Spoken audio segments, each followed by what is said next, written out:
Hello बच्चों, मैं Kripashankar NMIMS मंथन में आप सभी का हार्दिक स्वागत करता हूं। प्यारे बच्चों, आज की हमारी जो क्लास है वो भौतिक विज्ञान से संबंधित बहुत ही इंपॉर्टेंट क्लास है। अगर हम आज के क्लास की बात करें तो आज हम लोग सीखने वाले हैं दाब के बारे में। इसका सूत्र क्या होता है, इसकी परिभाषा कैसे हम निकालते हैं और इसके मात्रक कैसे हम ज्ञात करते हैं और इसके कितने मात्रक हैं, सारे मात्रक के बारे में और सारे मात्रक का कंपैरिजन भी हम लोग आज यहाँ पे करेंगे। इसके एप्लीकेशंस के बारे में और इससे संबंधित जो न्यूमेरिकल्स पूछे जाते हैं उसको भी आज हम लोग डिस्कस करेंगे।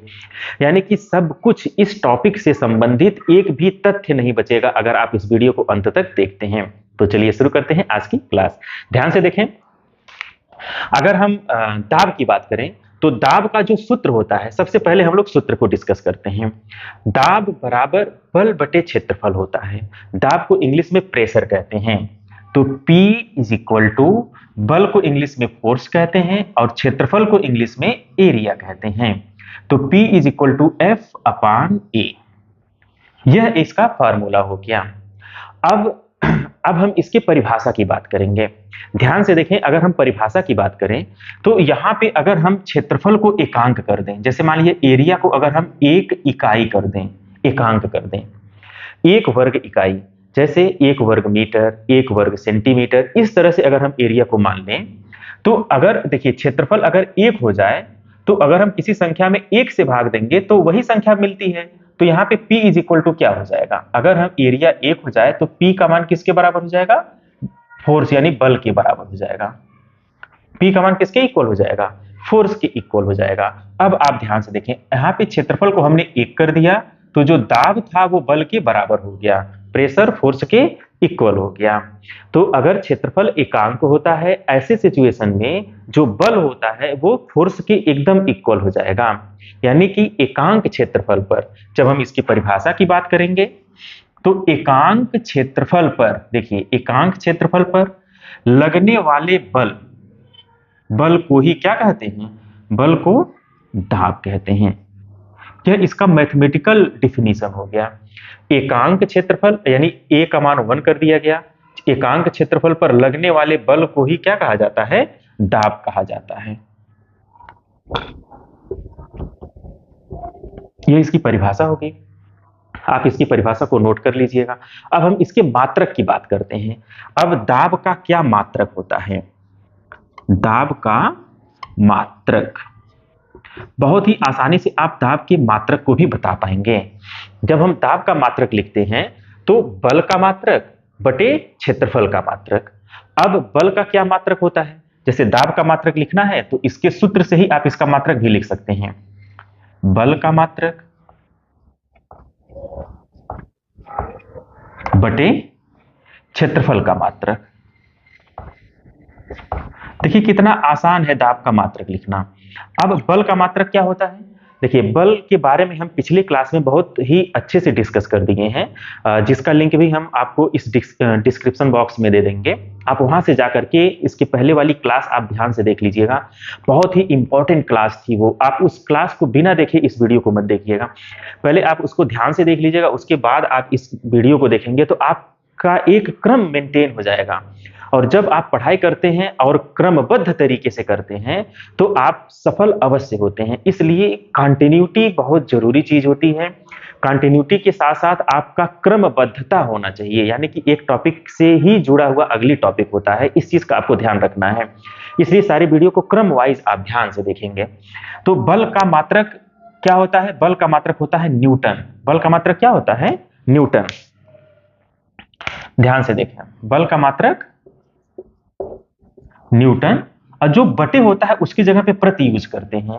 बटे की जगह पे क्या यूज करते हैं, प्रति। क्षेत्रफल का मात्रक हो जाएगा वर्ग मीटर। तो इस तरह से दाब का जो मात्रक होता है वो हो जाएगा न्यूटन प्रति वर्ग मीटर। अब न्यूटन प्रति वर्ग मीटर को पास्कल बोला जाता है, यानी कि 1 न्यूटन प्रति वर्ग मीटर को ही 1 पास्कल भी कहा जाता है। तो अब यहां पे आप दाब का एक और मात्रक आप यहां पे जान पाए, दाब का मात्रक होता है पास्कल। हर कंपटीशन में इससे प्रश्न बनता ही बनता है कि पास्कल किसका मात्रक है। 4 भौतिक राशि दे देगा और उसमें एक राशि दाब भी रहेगा, आपको उसी पे टिक करना होता है। तो आसानी से आप इसे सही कर पाएंगे एग्जाम हॉल में। तो पास्कल किसका मात्रक होता है? दाब का मात्रक होता है। पास्कल किसके बराबर होता है? न्यूटन प्रति वर्ग मीटर के बराबर होता है। दाब के अन्य मात्रक भी हैं, तो यहाँ पे एक पास्कल किसके बराबर हो जाएगा? एक पास्कल एक न्यूटन प्रति वर्ग मीटर के बराबर हो जाएगा। एक पास्कल एक न्यूटन प्रति वर्ग मीटर के बराबर। ठीक, दाब के कुछ अन्य मात्रक हैं, इसको भी हमें जानना चाहिए। जैसे दाब का एक अन्य मात्रक है बार। बार भी दाब का मात्रक होता है। जैसे एग्जाम हॉल में आपसे क्वेश्चन ऐसे पूछता है कि दाब का मात्रक नहीं है, तो उसमें पहला ऑप्शन ये दे देगा न्यूटन प्रति वर्ग मीटर, ये तो दाब का मात्रक है। दूसरा मात्रक दे देगा पास्कल, ये भी दाब का मात्रक है। तीसरा ऑप्शन में दे देगा बार, ये भी दाब का मात्रक है। चौथे ऑप्शन में जूल दे देगा, हाँ, या कुछ इस तरह का दे देगा, तो वही आंसर आपका हो जाएगा, वो नहीं है। तो इस तरह के भी क्वेश्चन पूछे जाते हैं, हमें इसके लिए भी तैयार रहना है कि यहां से संबंधित कितने तरह के प्रश्न बन सकते हैं, उन सारे प्रश्नों को हमें कैसे सॉल्व करना है।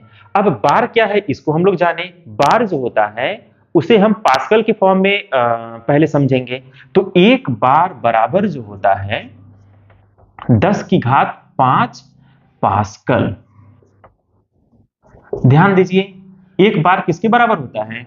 10 की घात 5 पास्कल के बराबर होता है, और एक पास्कल ही एक न्यूटन प्रति वर्ग मीटर होता है। तो हम एक बार को इस फॉर्म में भी लिख सकते हैं, 10 की घात 5 न्यूटन प्रति वर्ग मीटर। तो एक बार 10 की घात 5 पास्कल के बराबर हो जाएगा, या 10 की घात 5 न्यूटन प्रति वर्ग मीटर के बराबर हो जाएगा। तो यहां से आप दाब का एक अन्य मात्रक सीख लिए, बार। अब दाब का एक और यूनिट होता है वायुमंडलीय दाब के रूप में भी हम प्रेशर को नापते हैं। जैसे एटमॉस्फेरिक प्रेशर, जिसे हम एटीएम कहते हैं, एटीएम, इसे वायुमंडलीय दाब कहा जाता है। यहाँ पे जो एटीएम आप देख रहे हैं, इसे क्या कहा जाता है? वायुमंडलीय दाब। इसे बोला जाएगा वायुमंडलीय दाब, बहुत इंपॉर्टेंट है। जिसे प्रमाणिक दाब भी कहा जाता है। प्रमाणिक दाब यानी कि एक वायुमंडलीय दाब को ही प्रमाणिक दाब भी कहा जाता है। अब एक वायुमंडलीय दाब को पास्कल के रूप में कैसे हम समझेंगे? चूंकि हम लोग दाब को कैसे समझ पा रहे हैं, दाब का मात्रक पास्कल समझ पा रहे हैं या न्यूटन प्रति वर्ग मीटर समझ रहे हैं। तो एक वायुमंडलीय दाब में कितने पास्कल होते हैं या कितने न्यूटन प्रति वर्ग मीटर होता है, इस चीज को आपको जानने के लिए आप ध्यान से देखें। एक वायुमंडलीय दाब में 1,01,325 पास्कल, देखिए पीए हम लिख दे रहे हैं तो वो पास्कल हो जाएगा। तो एक वायुमंडलीय दाब बराबर 1,01,325 पास्कल होता है। अब इस चीज को मानक रूप में लिखा जाए, मानक रूप या स्टैंडर्ड फॉर्म में, या कह सकते घातीय संकेत के रूप में लिखा जाए तो थोड़ा और स्पष्ट हो जाएगा। जैसे एक वायुमंडलीय दाब, इस चीज को लिखने का एक और तरीका है घातांक के रूप में। तो यहां पे हम एक अंक के बाद दशमलव लगा देंगे और जितना अंक है उसको लिख लेंगे 0, 1, 3। दशमलव के बाद मैक्सिमम 3 अंक लिख देते हैं, उससे आगे लिखने की जरूरत नहीं है। गुणे 10 की घात, अब आप यहां पे देखेंगे 10 की घात कितनी लगाया जा सकता है। दशमलव पहले हम यहां मानते हैं, अब इस दशमलव को हम 1 के बगल में लाए हैं, तो 1, 2, 3, 4, 5 अंक हम दशमलव को खिसका दिए हैं। और जब 5 अंक दशमलव को खिसकाएंगे तो 10 की घात कितनी हो जाएगी? 5 हो जाएगी। तो एक वायुमंडलीय दाब हो जाएगा 1,013 गुणे 10 की घात 5 पास्कल। पास्कल, पास्कल की जगह पे आप न्यूटन प्रति वर्ग मीटर भी लिख सकते हैं। ठीक है, तो एक वायुमंडलीय दाब किसके इक्वल हो गया? 1,013 गुणे 10 की घात 5 पास्कल के इक्वल हो गया। अब आप इससे और बार से जरा कंपैरिजन करिए, तो एक वायुमंडलीय दाब और एक बार को खूब ध्यान से देखिए। यहां पे 1,013 गुणे 10 की घात 5, तो 1,013 बहुत छोटी राशि है 10 की घात 5 के कंपैरिजन में, तो यह एक ही माना जा सकता है। तो ये भी तो 10 की घात 5 हो गया। तो एक बार और एक वायुमंडलीय दाब ये दोनों लगभग बराबर हो गए। एक बार थोड़ा सा कम होता है एक वायुमंडलीय दाब से, लेकिन अगर हम कंपैरिजन करें तो एक बार जो होता है, एक बार बराबर लगभग बराबर है। तो जब लगभग बराबर की बात आती है तो आप इस तरह से यूज कर लेते हैं कि ये इक्वल तो नहीं होता है, लेकिन लगभग बराबर होता है किसके? एक वायुमंडलीय दाब के। एक वायुमंडलीय यानी एक एटीएम के बराबर होता है। तो एक बार लगभग एक वायुमंडलीय दाब के बराबर होता है। ये बहुत इंपॉर्टेंट टॉपिक यहां से आपको यहां मिल गया कि एक बार जो है वह एक वायुमंडलीय दाब के बराबर होता है। तो इस तरह से जो है हम जितने मात्रक हो सकते थे दाब के वो हम लोगों ने डिस्कस कर लिया है। अब हम आपको बता दें एक वायुमंडलीय दाब एक्चुअल में कितना होता है। आप ध्यान से देखिए, समुद्र तल पर जो वायुमंडल का दबाव होता है, अगर हम वहां पे बैरोमीटर लेके जाएं, बैरोमीटर क्या होता है? वायु दाब को मापने का यंत्र होता है। आपसे यह भी क्वेश्चन पूछा जाता है कि वायु दाब को नापने का यंत्र क्या होता है? वायु दाब को हम किससे मापते हैं? तो वायु दाब को हम किससे मापते हैं? वायु दाब को हम बैरोमीटर से मापते हैं। बैरोमीटर कुछ इस तरह से होता है, एक कांच की नली इस तरह से होती है, और जिस पर जो है जिसमें पारा रहता है। इसमें क्या रहेगा? पारा। और इसमें जो है ऐसे जीरो से लेकर के सेंटीमीटर में चिन्ह बने रहते हैं। किसमें बने रहते हैं? सेंटीमीटर और मिलीमीटर में चिन्ह बने रहते हैं। तो यहां बीच में कहीं 76 सेंटीमीटर का चिन्ह आएगा। यहां जीरो से लेकर के 100 तक के चिन्ह बने रहेंगे। तो जहां पे आप देखेंगे 76 सेंटीमीटर, अगर हम वहां पे बैरोमीटर को लेके जाएं तो इसका जो पारा है वो 76 सेंटीमीटर तक चढ़ेगा। अब अगर पारा 76 सेंटीमीटर तक चढ़ा है, इसका मतलब ये हो जाएगा कि जो वायुमंडलीय दबाव है वह एक वायुमंडलीय दबाव है। यानी कि वायुमंडलीय दबाव का जो मापन होता है वो बैरोमीटर से आप बहुत आसानी से ज्ञात कर पाएंगे। पारा कहां तक रहेगा? 76 सेंटीमीटर तक रहेगा। तो इसका मतलब एक वायुमंडलीय दाब किसके बराबर होता है? पारे के 76 सेंटीमीटर ऊंचे स्तंभ के दबाव के बराबर होता है। पारा का 76 सेंटीमीटर ऊंचा स्तंभ के दाब के बराबर ही होता है एक वायुमंडलीय दाब। आप यहां से एक वायुमंडलीय दाब को ही समझ पा रहे होंगे। एक वायुमंडलीय दाब क्या है? तो यानी कि समुद्र तल पर ही वो मानक माना जाता है। समुद्र तल पर अगर हम बैरोमीटर ले जाते हैं तो वहां पर जो वायुमंडलीय दबाव है वो पारे के 76 सेंटीमीटर ऊंचे स्तंभ के बराबर होता है। ठीक है, इस चीज को जरूर नोट कर लीजिएगा, यहां से भी क्वेश्चन बनते हैं और इसकी समझ हर बच्चे को होनी चाहिए। ठीक है, तो इस तरह से आप एक वायुमंडलीय दाब के बारे में भी जान गए। अब हम आपको कुछ इसके एप्लीकेशंस और बता देते हैं। जैसे जब हम लोग दाब के बारे में पढ़ रहे थे, दाब के सूत्र के बारे में पढ़ रहे थे, दाब बराबर बल बटे क्षेत्रफल। हम अगर क्षेत्रफल को कम कर दें तो हम दाब को बढ़ा सकते हैं। ये चीज आपको ऐसे नहीं समझ में आएगी, हम एक एग्जांपल देते हैं, आपको थोड़ा बेहतर समझ में आएगा। जैसे अगर आपसे कहा जाए कि 10 में 5 से भाग दे दीजिए, तो आंसर क्या आ जाएगा? 2 आ जाएगा। 5 दूनी 10, 2 आंसर आ जाएगा। लेकिन अगर हम यहीं पे कहें कि 10 में 2 से भाग दीजिए, तब आंसर कितना आ जाएगा? 2 5 10।